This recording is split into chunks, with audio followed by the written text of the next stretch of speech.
할렐루야. 예, 감사합니다. 특별히 오늘은 성금요일입니다. 주님께서 예루살렘 성에 입성하시고 이제 그분이 하나님 뜻에 맞게 순종해서 우리 모든 인류를 대신해서 십자가를 지시고 돌아가신 날이 되겠습니다. 한국 시간으로 우리가 사용하는 시간으로 말하면 오전 9시에 십자가를 지시기 시작해서 이제 3시에 12시에 이 태양빛이 어두워지고 갑자기 어둠이 이제 깔리게 되고 그 다음에 오후 3시에 엘리엘리 라마 사박다니 하시면서 이 땅을 떠나신 그러한 날이 되겠습니다. 그래서 오늘은 특별히 이제 우리 고난 주간에도 우리가 주님의 고난을 묵상했습니다마는 오늘은 예배 이후부터 그러면 주님께서 이제 안식 후 첫날 이른 아침까지 주님은 무덤에 계셨습니다. 이게 안식 후 첫날에 주님께서 부활하셔서 우리가 이번 주일을 부활주일로 이렇게 지내게 되겠습니다. 그동안에 주님이 무덤에 계셨습니다.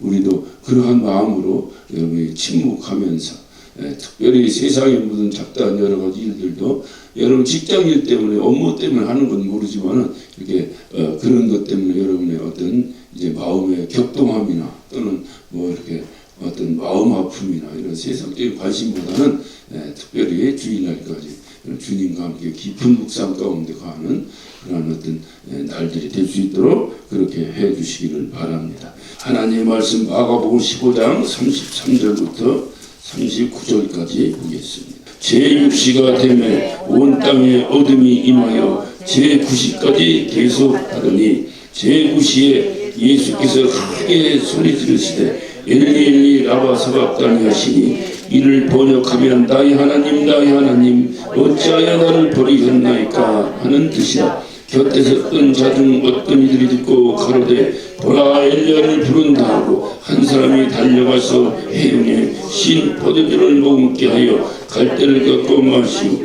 가로되 가만두어라 엘리야가 와서 저를 들려주나 보자 하더라. 예수께서 큰 소리를 지르시고 운명하시다. 이에 성소 휘장이 위에로부터 아래까지 찢어져 둘이 되니라. 예수를 향하던 섰던 백부장이 그렇게 운명하심을 보고 가로되 이 사람은 진실로 하나님의 아들이로다 하더라. 금방 말씀드린 대로 오늘은 인류 역사상의 가장 슬픈 날이요 또는 가장 뜻깊은 날입니다.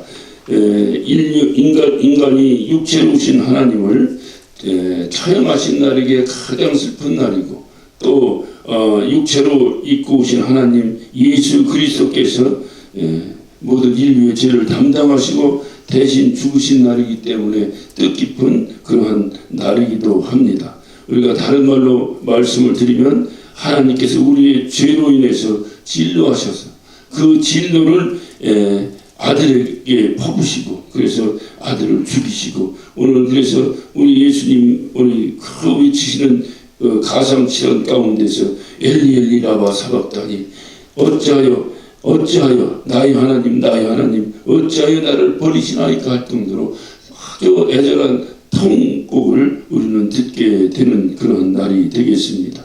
그러나 우리의 죄를 담당하시고 이제 우리의 죄에 대한 그 진노를 아들에게 퍼부시고 우리를 사랑하셔서 우리를 대신해서 죽으신 날이다 하는 것이 우리에게 또 감격과 감사의 날이기도 한 것입니다. 우리 주님께서 우리는 이런 어떤 주님의 뜻이 있었기 때문에 주님은 일괄적으로 주님은 이 땅에 오셔서 계속해서 주님의 삶의 진행은 십자가 갈보리 십자가 그것을 향해서 그 목표점을 향해서 끝없이 달려가신 것입니다.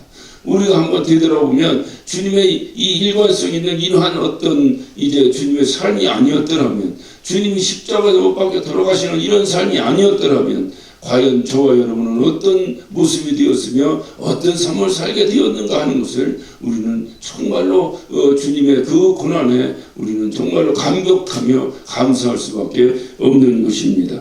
오늘 많은 사람들이 이제 주님을 따랐던 뭐 성경에 보면 옹신할 수 없을 정도로 많은 사람들이 주님을 따랐고 심지어는 오병리의 이적을 통해서 5천 명을 먹이고 그 12광주를 남길 정도로 많은 사람들이 주님을 쫓아다녔습니다. 그러나 어찌된 현상인지 오늘 이 금요일 주님께서 고난당하시는 이날에는 아무도 없었어요. 심지어는 그를 사랑했던 12제자까지도 전부 떠나버렸습니다. 쓸쓸하고 고독한 가운데서 그 이제 대제사장들의 신문을 받으며 고난받으며 혹시 여러분 예전에 패션 오브 크라이스트라고 하는 영화를 혹시 보신 적이 있으신가요? 네. 그 영화 그것도 우리가 그때 그 당시 2000년 전에 주님이 고난당하신 것을 우리가 본 것은 아니지만 누군가 환상 가운데서 봤는지 누군가 성경을 통해서 감동을 얻은 것인지 어떤지 모르지만은 그 감독에 의해서 그 영화가 만들어졌을 때 우리에게 얼마나 큰 감동을 줬는가 하는 것은 저와 여러분이 기억하실 것입니다. 감당할 수 없는 고난이죠. 그가 원래 죄가 있어서 원래 죄인이기 때문에 그럴 수밖에 없었다면 그것도 또 감당하기 어렵지만 그것도 또 모르겠지만 그는 하나님이십니다. 하나님의 아들이십니다. 고난받으실 이유가 없으신 분이십니다. 모든 이제 만물을 이제 창조하신 창조주십니다.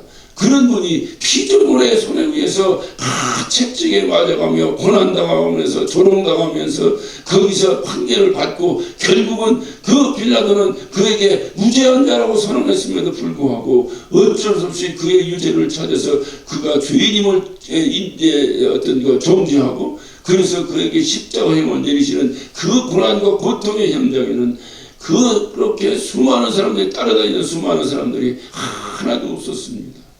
주님 홀로 오롯이 당하신 고난입니다. 우리는 이 고난 주간을 지나면서 우리 마음 가운데 있는 것은 안타깝잖아요. 2000년 전에 내가 있었으면 나는 그렇게 안 할 것 같잖아요. 저와 여러분이 만약 2000년 전에 내가 주님과 함께 있었다면 다 떠나도 나는 안 했을 것 같잖아요. 그 고백을 누가 하고 있어요? 베드로가 했단 말이에요. 다 떠나도 저는 안 떠나겠습니다. 했지만 그는 다 굴기 전에 3번 주님을 부인하고 떠나버렸어요. 안타까운 그런 어떤 현상들을 우리는 2000년 전에 그 현상들을 우리는 지금 이제 이렇게 우리에게 이입해서 고난주간을 우리가 지내고 있습니다. 그러기에 우리는 이 고난주간에 결심하는 것은 더 이상 우리가 주님을 외롭게 다시 한번 주님을 이렇게 고독하게 주님을 이렇게 고통스럽게 우리가 그렇게 해서는 안 되겠다. 그것이 우리의 신앙생활이에요. 그분을 외롭게 하지 않고 해서 항상 그분 전에 나와서 그분과 함께 하는 것을 최고의 축복이요 최고의 감격으로 생각하는 것이고 그분이 고난당하시고 그분이 죽으신 이유가 뭡니까? 우리의 죄 때문에 우리의 연약함 때문에 그분은 고난당하시고 죽으신 거예요. 그렇다고 한다면 더 이상 그분에게 그런 고난과 그런 죽음이 없어야 되겠다라고 하는 우리가 결단을 한다면 우리는 더 이상 연약하게 살아서는 안 되겠다. 우리는 더 이상 죄 가운데 거해서는 안 되겠다는 그런 결심을 우리가 이 고난 주간을 통해서 하는 것입니다. 주님께서는 빌라도에 의해서 유죄 판결을 받으시고 드디어 십자가를 지십니다. 그분이 십자가를 지고 그 비아 돌로로사 그 언덕길 그 어떤 골고다 언덕길까지 그분은 걸어가십니다. 그 십자가가 뭐 조그만 무슨 뭐 십자가입니까? 그게 아니잖아요. 그 무거운 십자가를 메고 낑낑낑낑 거리고 신음소리를 내고 그거를 그 어떤 짊어지고 가실 때는 그분은 완전한 인간이시란 말이에요. 하나님이시라고 해서 그분이 무슨 그것을 손무게처럼 만들어가지고 지금 이렇게 아니잖아요. 완전한 사람으로서 왜 죽어야 되니까 그분은 그 순간만큼은 그분에게는 하나님이 아니에요. 완전한 인간이어야 돼요. 하나님이 내 대신 죽으시면 내 죄를 누가 사하겠어요? 내가 잘못한 것은 나와 동일한 인간이 잘못한 것을 짊어져야 내 죄가 전가되는 것이라 그 말. 그거를 완전한 인간으로서 그 무거운 십자가를 짊어지고 그 언덕 위로 올라가시면서 쓰러지고 또 일어나고 쓰러지고 또 일어나고 쓰러지면 또 일어나고 지금도 그 비아 돌로로서 가면 주님께서 쓰러졌던 곳마다 이렇게 무슨 마크를 해놓고 거기서 이렇게 하고 묵상하고 이런 사람들이 지금도 여전히 있어요. 그때에 로마 병정의 눈에 한 사람이 띄었습니다. 바로 구레네라고 하는 곳에서 시몬이라고 하는 사람이에요. 그 사람이 하나 띄운 거예요. 그 사람은 그 주님의 십자가를 대신 져줄 생각조차도 하지 않았고 그런 마음조차도 없었던 사람이에요. 그냥 누군가가 죄인이라고 해서 많은 사람이 조롱하고 어떤 하는 가운데서 십자가를 지고 그 어떤 짊어지고 그 걸어가는 그 사람들을 구경하기 위해서 섰던 사람입니다. 그때 로마 병력에게 그 구레네 시몬이 눈에 띄었던 거예요. 그를 불렀습니다. 그리고 그에게 주님의 십자가를 대신 짊어지게 했습니다. 왜 그렇게 했는가? 인간적인 생각을 너무 이게 지쳐서 더 이상 올라갈 수 없으니 빨리 가서 형은 집행해야 되겠고 하니까 바로 왜 안식일 전에 마무리를 해야 될 거 아니에요.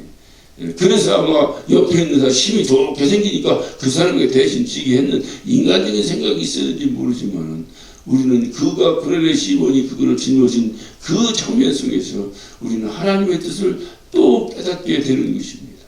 구레네 시몬 그가 그 억지로 자기가 짊어지고 십자가 했던 억지로 진 십자가지만 그는 그 주님의 십자가를 그 짊어지면서 그 무거운 십자가를 지고 땀 흘리고 오면서 그 피를 흘리면서 올라가는 주님의 심정이 그에게 이입되지 않았겠어요?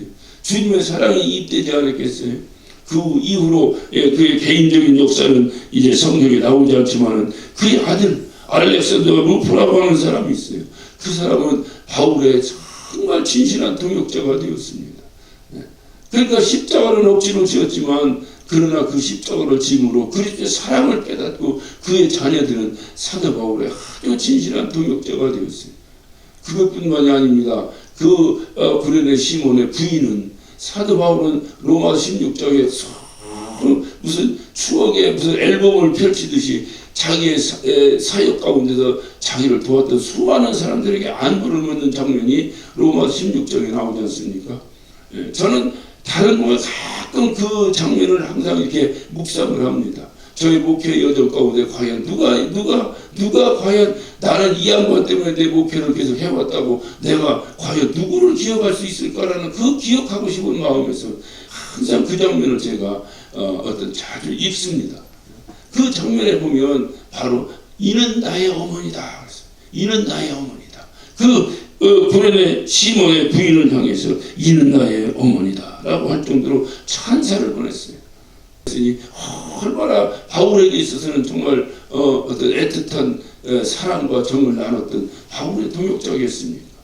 그 억지로 진 십자가 때문에 그의 부인은 바울의 동역자가 되었고 그의 자식들은 바울의 또 신실한 어떤 동역자가 되어서 바울의 사역에 큰 일을 감당했던 것입니다. 우리는 분명히 믿습니다. 바울이 말했듯이 내가 받을 상 너희도 받을 것이다. 하늘나라에서 그의 후손들은 얼마나 큰 상을 받고 얼마나 하나님의 사랑 가운데 거였을까. 하나님의 그 의도가 바로 그때 왜 구레네 사람이 그걸 억지로 질 수밖에 없었는가. 그래서 오늘도 우리는 또 한 번 묵상하는 거예요. 우리도 주님의 십자가를 함께 지자. 이 땅에 살아가는 동안에 주님 부르시는 날 그 순간까지 우리가 주님의 십자가를 져야 되겠다. 그것이 우리 교회가 지금 처한 이 문제를 해결하는 것이라면 힘들고 어려워도 그걸 같이 감당해야지. 같이 감당해야지. 우리가 신앙생활하고 하는 환경이 힘들고 어렵다고 하는 건 뭐 누가 인정하든 인정 안 하든 다 아는 사실 아니겠어요? 주님의 십자가다 생각하고 함께 지고 함께 주님의 뜻을 이루기 위해서 나가는 저와 여러분이 될 때 우리 주님께서 얼마나 내 십자가를 대신 짊어졌던 구레네 시몬을 바라보셨던 주님의 그 애처로운 눈초리, 그 사랑의 눈초리, 그 눈초리로 우리를 바라보고 계시지 않겠는가 하는 생각을 저는 깊이 해봅니다. 그리고 그는 십자가를 지고 갈 뿐만이 아니라 모진 채찍을 맞았습니다.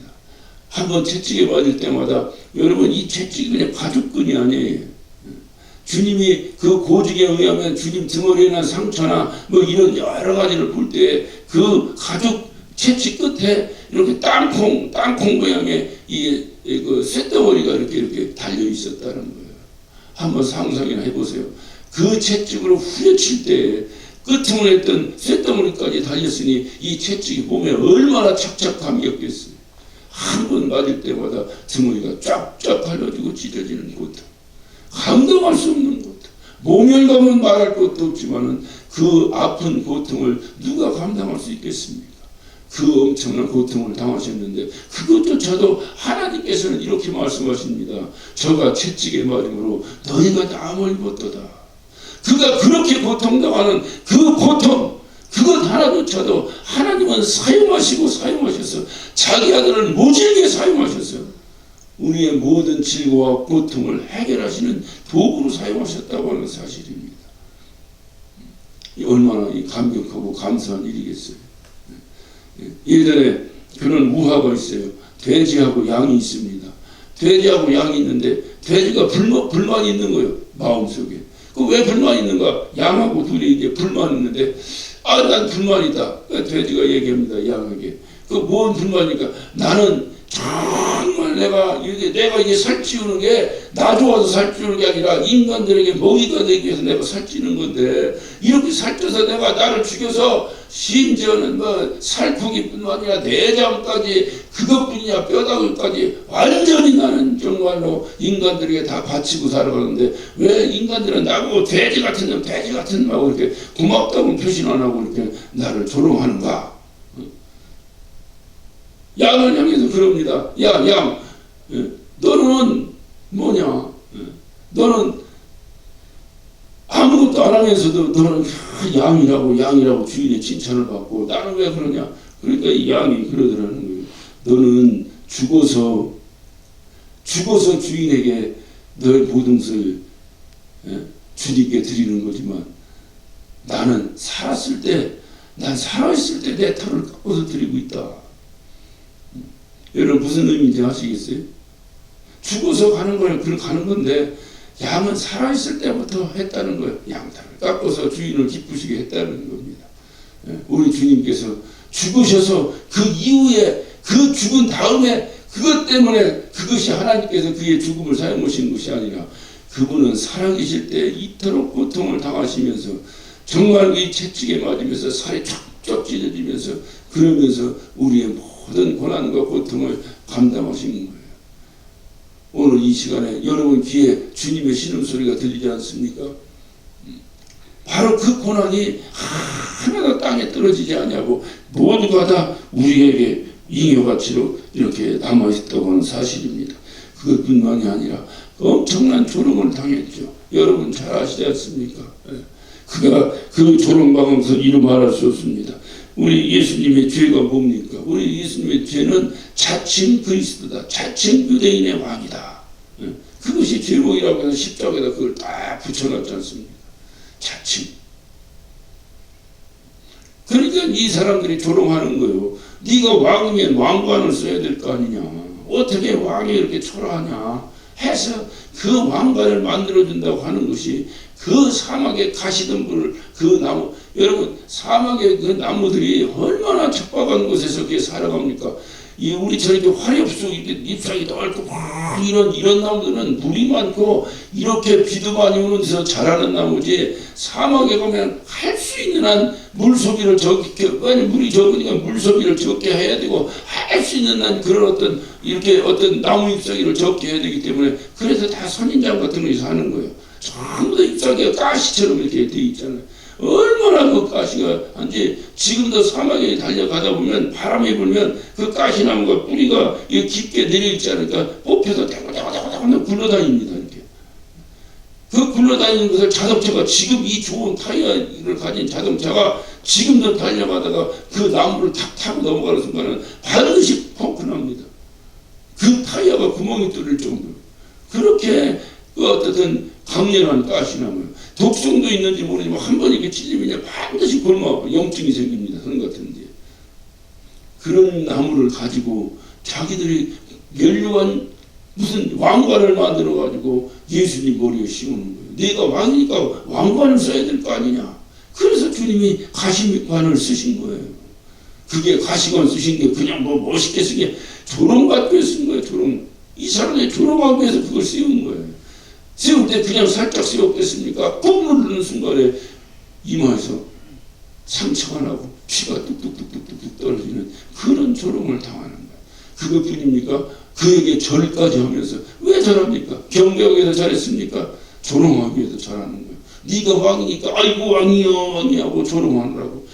여러분 그런 정말 우리 오늘날에 보면 우리 인간사에서 누가 조금만 뭐라고 해도 막 자존심 상했다고 해서 시험 들고 하는데 우리 주님 창조주 하나님이심에도 불구하고 피조물의 조롱을 다 받으시면서 오늘날 우리의 모든 허물과 모든 우리의 연약함을 다 감당하시기 위해서 그분은 그런 고통을 다 감당하시는 거예요.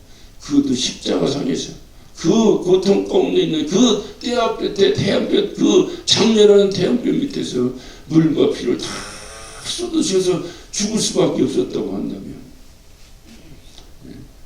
얼마나 고통스러운 모르긴 해도 이 세상에서 가장 고통스러운 죽음을 당하시면서 이 세상에 가장 고통을 당한다고 하는 그 어떤 사람까지도 주님은 감당하시기 위해서 이 세상에서 가장 감당할 수 없는 고통을 당하셨다고 하는 사실입니다. 그러면서 그분은 그 고통 당할 때에 우리 성경은 그렇게 말합니다. 그에게 해용 일단 오늘 알는 건데 23절을 보면요. 모략을 탄 포도주를 주었으나 예수께서 받지 아니하시니라 그랬어요. 모략이라는 게 뭐냐면 이 모략은 오늘날 진통제입니다. 진통제. 얼마나 고통스럽게 사형수들이 많이 십자가에서 죽는다 그러는지 사형수들에게 매였다는 거예요. 그 고통을 좀 억제하기 위해서 매였다는 거예요.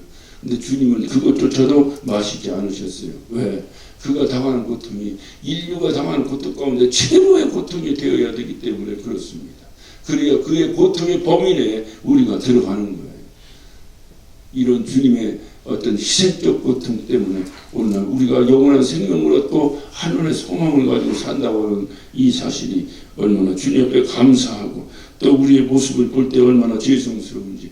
그러다가 제9시 오늘 우리가 쓰는 시계를 얘기하면 오후 3시 가장 태양볕이 장렬할 때 그분은 엘리 라와 사박다니 하시면서 그의 목이 옆으로 탁 꺾어집니다. 운명하십니다. 그럴 때 휘장이 위에서 아래로 성소의 휘장이 위에서 아래로 쫙 갈라지는 그 엄청난 역사를 보면서 이제 누구나 성소에 들어갈 그 담력을 우리에게 주셨어요. 그래서 주님 말씀하시는 거예요. 이제는 모두가 제사장이다. 모두가 제사장이다. 여기서 나온 것이 만인 제사장. 우리 침례교적으로 얘기하면 만신자 제사장입니다. 그러니까 이 제사장이 다 가지고 있는 권력을 가지라는 얘기가 아니에요. 제사장이 가지고 있는 것이 뭐냐? 그 제사장이 인간이 유일하게 성소에 들어갈 수가 있었어요. 그 성소에 들어가는 것은 뭐냐? 주님을 만나러 들어가는 거예요. 하나님 만나러 들어가는 거예요. 주님께서 이렇게 돌아가시기 전까지는 누구도 그 성소에 들어갈 수 없었어요. 대제사장조차도 그 자기가 입었던 에봇에다가 방울을 달고 들어갔어요. 들어가서 계속해서 딸랑딸랑 소리가 안 나면 죽은 거예요. 그렇게 어떻든 힘들고 어려웠던 함부로 들어갈 수 없었던 지성소에 이제는 누구나 들어갈 수 있는, 우리 주님만 의지한다면, 우리 주님의 공로만 힘이 있는다면 누구나 들어갈 수 있는 그 담력을 우리에게 주셨다는 거예요. 그래서 저와 여러분이 누구를 놓치지 않는 거예요.